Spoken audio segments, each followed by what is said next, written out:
really when we're looking about signals that would give us a sense of the company maybe heading in the wrong direction, you really need to be thinking about or talking about internal signals, things that people within the company, insiders, would be on the lookout for, could be aware of. So there are a lot of ways of gauging that, but for me, the ultimate way, when I go and work with a company on their performance management, their incentive plans, their compensation programs, is I ask them the question, if you own this company, would you be doing what you're doing the way you're doing it?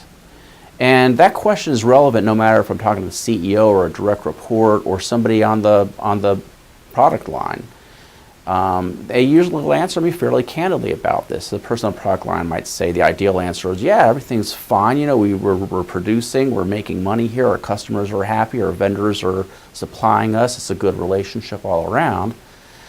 But most of the time I'll hear, but, you know, the way we're squeezing our vendors right now to cut costs, it is effective. They're giving us better deals or better terms, but they're also a little bit more upset with us. They're not as cooperative with us. And if I own the company, I don't think that would be a good trade-off.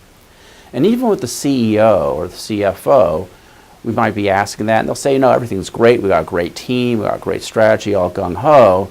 But they'll tell me, not even over drinks necessarily, but you know, we've got to make that last penny of earnings this quarter. In order to do that, we may have to defer some investment or maintenance. And if it was my company, I wouldn't do it that way, but hey, we're a public company and this is the way we have to operate, or that's the way they think they have to operate.